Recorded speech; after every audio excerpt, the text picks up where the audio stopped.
Today to bring you the RG557 Ambernick, I should be considered late review, because this machine with the latest Tengu 8300, a more powerful you, so I played a few more days, try some more emulators. So in 2025, Android handheld categories are also more up, Ambernick this time to launch such a high-end Android handheld, in the face of other manufacturers of siege, can it kill out? We will take a look today. We all say that Joe's machine is essentially a shell. Daiki's Essence is also playing with different shells. But this time 557. Its shape is basically the same as the 556. So people think it's an old shell.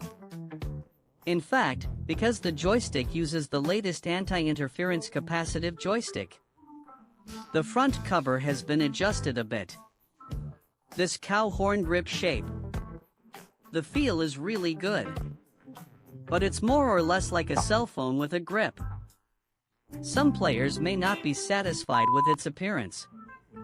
To put it bluntly, the face value is not good. But the aesthetics of this thing. Joe said it is in the atmosphere. Anyway, I think. Let's just play on land. Since it's called 557. Those who are familiar with the naming rules of the Ambernick should know that.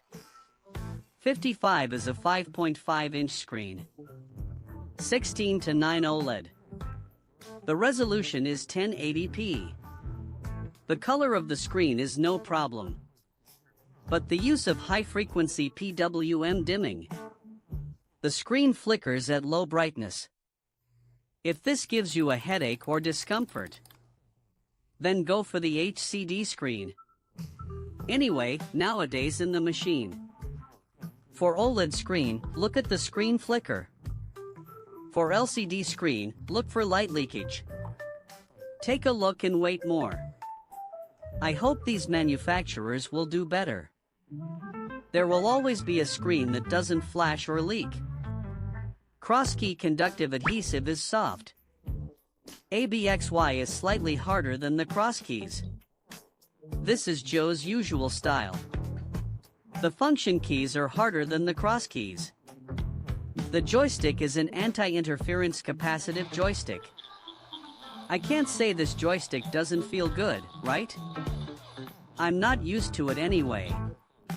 On the bottom are the old traditional front and back buttons. On the right are the double S buttons. And the power button on the top. Volume up and down. An indicator light. Air vents. A 3.5mm headphone jack on the bottom. A fully functional Type-C port. And then a TF card slot with a cover. Being a 16:9 machine, that has to be compared to other 16:9 machines. Compare it to other 16:9 machines. There's the Snapdragon 8300 Audi 2. And the Snapdragon 865 Sandy 5. The Tengu 8300 has a score of 1.3 million.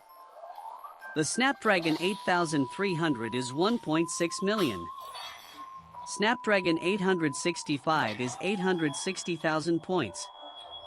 Judging from the scores, the Tengu 8300 is definitely a good candidate for the mid-range. But the emulator's adaptation for Skyrim. After a few days of tossing and playing, it's true that it's not as good as Snapdragon. More mature emulators. For example, Hidden State. God of War 2 it runs triple without any stress. God of War can run like this. So most of the PS2 games are fine. In the past, we wouldn't have thought. Joe's machine can run God of War 2 3 times. What about other PSPs? DC. SSA those are not even a matter of concern. But there are also emulators that are particularly unfriendly to the Sky machine. For example, the 3DS emulator. Many Snapdragon can open triple and quadruple. You have to lower the resolution on this one. Otherwise, it is lagging. There are some solutions. Either change the version. Either use this Mandarin emulator. Or Orange Blossom emulator. Brother Joe comes with this Mandarin emulator. He has a problem. It flashes back when you enter your name. I don't know. They haven't tested it themselves. Orange Blossom emulator. Some games run smoother. There's no mapping bugs. But some are not as stable as MMG. So the two emulators, you need to use them together. For the 3DS, with a non-Snapdragon U is not as comfortable as a Snapdragon U. You have to compromise. Playing 3DS on a 16:9 screen, it's definitely a compromise. Personally, I don't like the idea of using this emulator to play 3DS games. I've tried some of the PSV games. The graphics are still very comfortable to play. The OLED screen is very good. But the PSV emulator itself is not mature. It still depends on compatibility. I've tested Lehman. Dragon's Crown is no problem to run it. PSV games are also 16:9. There is no stretching on this screen. Next is the PS3 emulator. The new bottom of the earth. Needless to say, I can't get into God of War 3. I used G3X to enter 2. I was able to go into the PPT and watch the animations. But some small games, like Shank 1 and 2, and Yellow 13.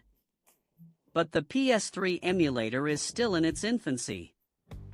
It's good to be able to play some small games at a small level. Let's take a look at how it runs when this emulator matures.